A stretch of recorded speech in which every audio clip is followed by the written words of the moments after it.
What's up guys, I'm J-Man, and let's go back to another favorite from the 90s, Good Will Hunting.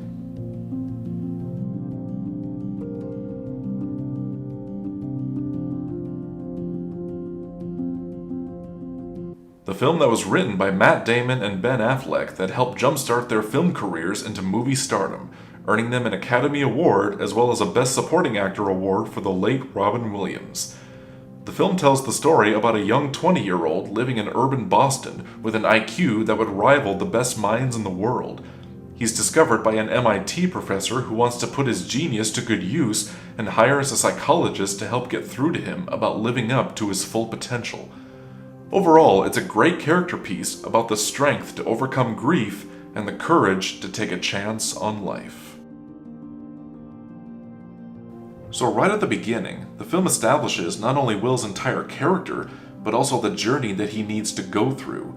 The opening credits are seen with a kaleidoscope effect, showing how deep and complex he is, only to end with him sitting alone in his poor home, showing not only his poor lifestyle, but also his unfortunate comfort zone that he needs to get out of.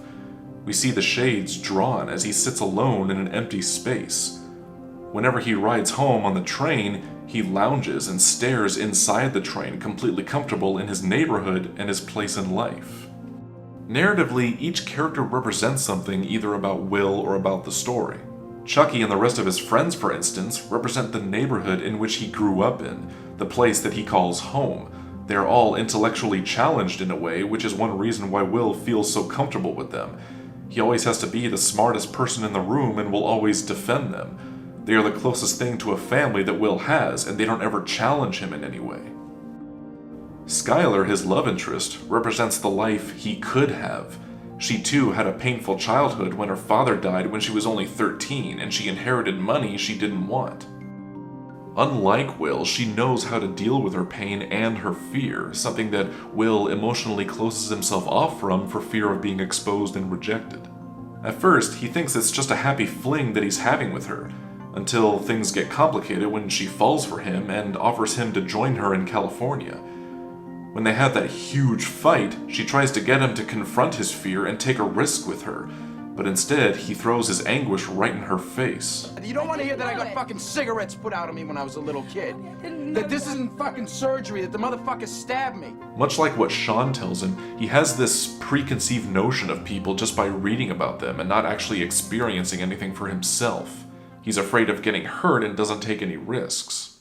You'll never have that kind of relationship in a world where you're always afraid to take the first step because all you see is every negative thing 10 miles down the road. When Skylar tries to get him to confront his feelings, he leaves her cold and devastated.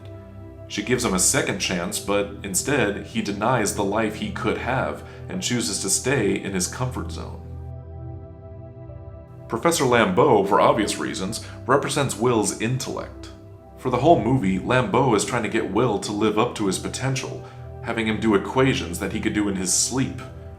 When he begins to challenge Will about how to do certain math problems, Will suddenly begins to push him away and acts like he's above it all. Sean, in some ways, represents Will's grief and emotions. Will obviously outwits him intellectually, but emotionally, Sean has the upper hand, so to speak.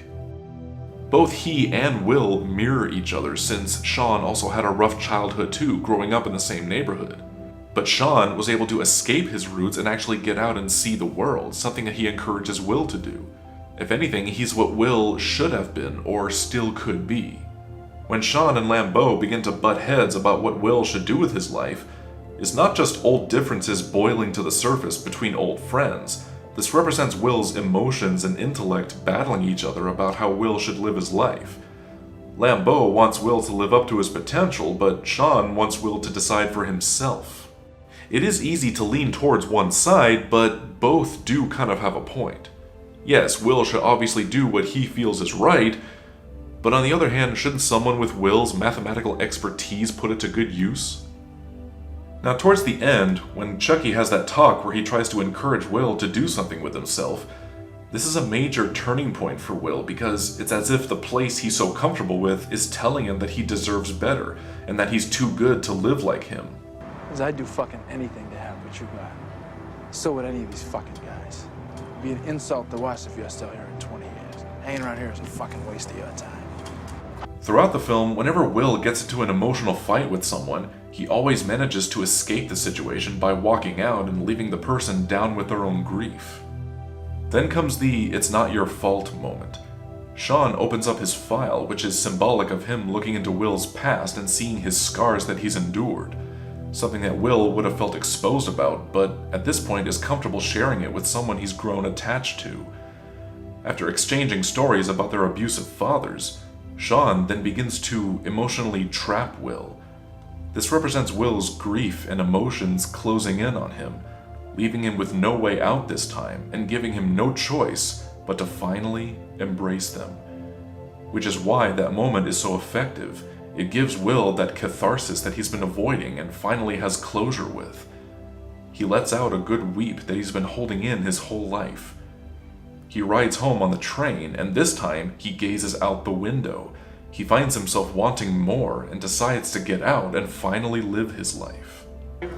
Yeah, I'm Will Hunting, here about a position. Now, one minor but interesting detail is the painting. The painting that Sean made after his wife died, and which symbolizes his limbo that he's been stuck in ever since. However, in some ways, it could also represent Will. Since, like I said, he and Sean both mirror each other, and Will's obviously stuck in an emotional storm himself that he refuses to get out of. One way you could tell is that whenever he misses something in his life, or feels like he's missing something, he's in front of a body of water, since water itself can be a symbol for life or reflection. However, at the end, when he finally decides to take the job at McNeil, we see a boat sailing in the sun. Both he and Sean have found their way out of the storm, and they both decide to get out and take a chance on life. So that was my analysis on Good Will Hunting. What do you guys think of this movie? Whatever it is, don't be shy, leave a reply. Also, be sure to follow me on Facebook, Twitter, and please support me on Patreon. Links down below in the description.